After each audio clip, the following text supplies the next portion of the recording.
Last year, I created a survey that was answered by Ms. Jacobucci's freshmen, who are now sophomores. It wasn't an easy survey, because it wasn't filled with the basic yes, no, true, false. And it wasn't like one of those lame surveys that we take every year in homeroom about smoking either, because mine was about something a little bit more important. Now, I'm not saying that smoking is not this real world issue, because obviously it is, but it's one of those things that we've been learning about since the 3rd grade. I feel like at this point in our lives, we all understand that if you smoke, you're probably going to end up with some funky gum disease that freak people out when you see a picture of it. There have been plenty of classes since we were young about things that we understand at this point. We get it. But what you don't get is love. And I'm not talking about the Romeo and Juliet, like the fluffy duffy roll your eyes gagging with a spoon shit, because I'm really far past that, and I think the rest of us are too. I'm talking about loving yourself, because there have been more than enough classes in life that have taught us what we shouldn't do, rather than what we should do. 66% of the students who answered my survey said that they love themselves. 21% said that they didn't.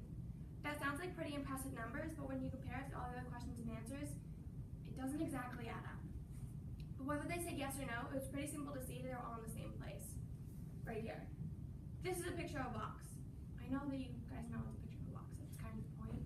The real question is, what is it made of? And no, it's not made of cardboard, because I'm not talking about the metaphor. I'm not talking about the box that you shipped to your front door by Amazon.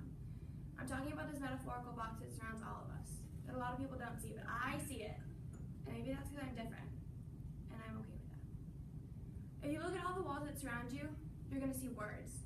Words of judgment and words of society. These boxes are covered head to toe in what we believe we have to be. Why? Because we were taught from a young age to seek approval from our parents. So we've become conditioned over time to seek approval from others as well. It was almost as if we were programmed to believe that if you're not accepted, you're not safe. So we develop this automatic trigger and desire to win it back. We grow up and we get these traits and we get these habits, and soon we slip into society's spotlight where we get a target pinned to our back. And when you have a target on your back, you're inevitably going to get shot, but you don't want to be. So you do what society says, and you become what everybody else wants to see. And we forget about the fact that we all have secrets and demons and dreams, and we all strive to be this perfect piece of a messed up society. But perfection is a shout into oblivion. It's like trying to reach the afterlife while you're still living. It's impossible. Standing here in front of you, I'm not going to lie and say I was too good for one of those boxes, because I wasn't. None of us are. But I realized their flaws. I started to let the light in. I started to let myself in. And I locked everybody else out. In today's society, everyone is so stuck on how everyone else perceives them, to the point where we forget about everything. We forget about ourselves.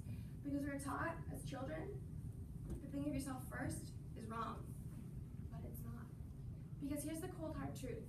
At the end of it, the only person who's going to be there for you every minute of every single day of your life, from the day that you were born to the day you die, is you. And those words of perception that we all look for, it's a subconscious notion that we don't realize until we draw attention to it. Last year, there was a girl in my English class, her name's Erin. The question she struggled with the most, which is one word to describe you. She didn't think within herself how she perceives herself to the world, or what she wants to be, or who she thinks she is. She turned to her friend Kayla, because Kayla's the outside perception. She thought what Kayla said, that's who I am. That's not true. And those words of judgment, those words of perception, they quickly change to words of judgment, and that's the problem. We all need to stop judging ourselves. We need to speak to each other and ourselves with a voice of love, choice, wisdom, and true direction. It's time to realize that not everyone's going to love you, because most people don't even love themselves. We all strive for this happiness in our lives, but without the ability to love oneself, a person can never truly be happy. Because happiness means loving yourself and being less concerned with the approval of others. Nobody on this entire planet can make you happy until you're happy with yourself first. You first. I don't care if that sounds selfish. You have to believe that no one on this planet is more worthy of wonderful things more than you. You have to find your self-worth and realize that other people don't define you.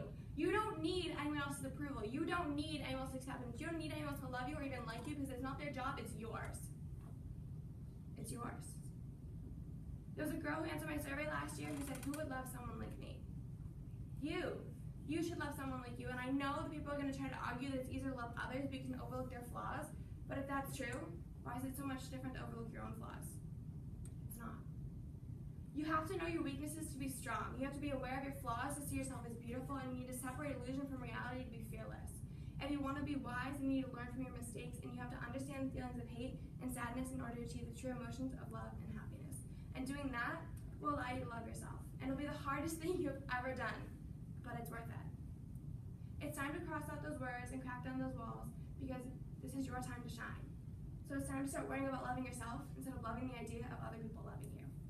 You need to look yourself in the eye in front of a mirror and tell yourself that you're loved, because you are loved. And that moment will absolutely set you free if you set it free from judgment. Because believe it or not, self-love is a choice, and it's one that you guys have to make yourself. Because I could stand up here on days on end and repeat this till I'm blue in the face, and I could even get a tattoo to my forehead to make you stop and read it every time you see me in the hallway. But I can't do it for you. That's all on you. And it's gonna sound crazy, like a foreign language or a bunch of bullshit the first time you say it to yourself. But repetition's a beautiful thing, so I'm gonna say it again and you're gonna listen again. You need to look in front of a mirror or even on the selfie side of a Snapchat and say to yourself, I love you. And then say it again and again and again, and soon that love's gonna build, and you're no longer gonna be ruined by the lack of people's love or acceptance or approval. And soon, their words are gonna be like rain. They're gonna fall on your skin and they're just gonna drip right off. You're gonna gain the sense of independence and confidence. You're gonna stand taller, you're gonna speak louder, and you're gonna dream so much brighter. You're gonna start handling yourself with a sense of intimidation, because other people can tell when you're no longer in that box, and that scares them. Because you're stronger than they are. You might be stronger than they'll ever be. You'll start radiating with the sense of self-assurance and the realization that what Joe Schmo thinks doesn't matter anymore. This is your lifetime. How do you want to live it? In a duel to the end, or a duet? I'm opting for flute music. So in the few wise words that Justin Bieber has ever said, or rather sang,